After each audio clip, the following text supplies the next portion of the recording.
We continue to study Chapter 1, Matrices and Systems of Equations. For elementary matrices, now we learn Part 2, Equivalent Systems and Equivalent Conditions. So we have AX equals B.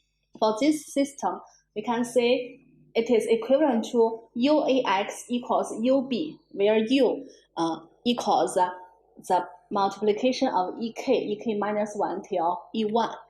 So this is just like from the original system. We do some row operations. For each row operation, it's like you pre-multiply this matrix by one elementary matrix. So we get these equivalent systems. And now we have this conclusion.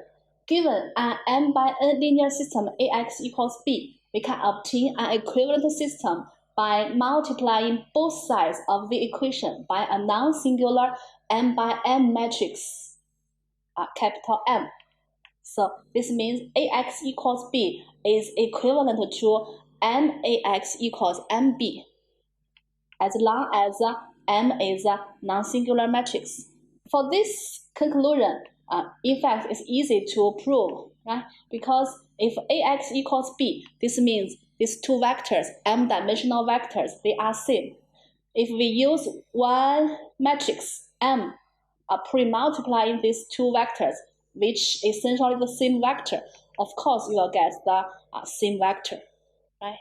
So, and from this side, if we have MAX equals MB, where M is a non-singular matrix, then in fact for non-singular matrix, you can have its inverse matrix. You can pre-multiply its inverse matrix before these two vector. Then you get M inverse times M times AX equals M inverse times M times B. So again, you will get AX equals B. So these two systems, they are equivalent. They have the same solution set. Okay. Now we give the definition for row equivalent systems. Matrix B is row equivalent to A if there exists a finite sequence E1, E2 till EK of elementary matrices such that B equals A pre-multiplying by E1 till EK minus 1 EK. If in this case, we see the matrices A and B, they are row equivalent. They are row equivalent systems. Okay. If A is row equivalent to B, then we know B is also row equivalent to A. This is easy to say, okay? Because you can pre-multiply these two sides by EK inverse, EK minus 1 inverse till E1 inverse. And before we learn the theorem, any elementary matrices, the inverse matrix is also elementary matrices of the same type. So of course, this also means A and B. B is row equivalent to A. Okay. So also we have this statement. If A is row equivalent to B and B is row equivalent to C, then A is row equivalent to C. Okay. Now we give some equivalent conditions for non-singularity. Let A be an n by n matrix, a square matrix. The following are equivalent. A is non-singular. B, AX equals 0 has only the trivial solution 0. And C, A is row equivalent to I. So for non-singular matrix, this is a very important concept, okay? So first, we require A to be a square matrix. And A is non-singular, then from this system, AX equals 0, you can pre-multiply in both sides by A inverse. You will get X equals 0. So this system has only the trivial solution 0.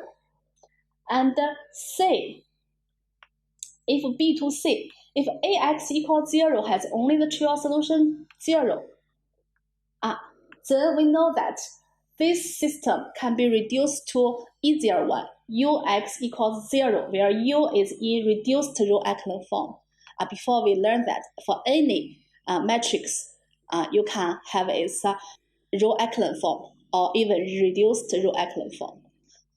Okay, so for reduced row echelon form, if one of the used diagonals were 0, then the last row would be a 0 row, right? Because for the row echelon form, we know the 0 row must be at the bottom.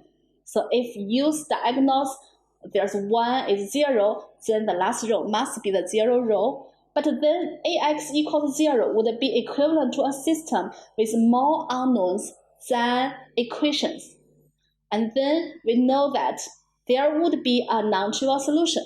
So U must be a strictly triangular matrix with diagonals all 1. Right? Because B said that it has only the trivial solution 0. And here you see, you assume if there's one element in the used diagonal is 0, then you will have a contradiction. This system will have a non-trivial solution. So it is not true, right? So we can say U must be a strictly triangular matrix with diagonals all 1.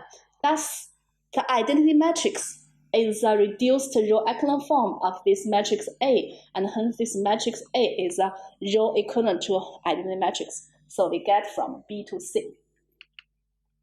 And for C to A, because A is row equivalent to I, then this means A pre-multiplying some a sequence of elementary matrices equals I. And then you know A can be written as a sequence of elementary matrices, then do the multiplication. So they are sure to be a non-singular, right? The multiplication A is a non-singular. Okay. And we also have this corollary. The system of n linear equations in n unknowns AX equals B has a unique solution if and only if A is a non-singular. So that's why we want to pay attention to these equivalent characterizations for non-singular matrix. So if A is non-singular, this system has a unique solution because you can write X equals just A inverse times B. Okay. From this theorem, in fact, we can easily compute the inverse matrix. A is non-singular. We know that it is equivalent to A is row equivalent to I. So there exist elementary matrices E1, E2 till Ek such that A pre-multiplying by E1 till Ek equals identity matrix. And if we multiply both sides on the right by A inverse, we'll get A inverse equals this multiplication of elementary matrices, just equals Ek times Ek minus 1 times E1 times identity matrix. So this helps us to know how to compute the inverse matrix, because A times this matrix equals identity matrix, and from identity matrix we do the same row operations. We pre-multiplying the same sequence of elementary matrices, we'll get A inverse. Okay, so we just use this way to obtain this inverse matrix. We write the augmented matrix here. The left part is just A. The right part is identity matrix. And we use the row operations to transform A to identity matrix. And the right part, this part, just becomes A inverse. So this is very easy to implement. Okay, if we have this procedure to compute its inverse matrix, and we can solve the system by using the inverse matrix, we have this 3 by 3 matrix, okay? Because it's 3 by 3 matrix, so the coefficient matrix is a square matrix, right? So the coefficient matrix, the first row is 1, 4, 3. Second row is -1, -2, 0. And the third row is 2, 2, 3. Using this way, You're using the three types of row operations and transform A into identity matrix, you will get its inverse, A inverse. And then X just equals A inverse times the right-hand side vector B. Okay, we can do it together later.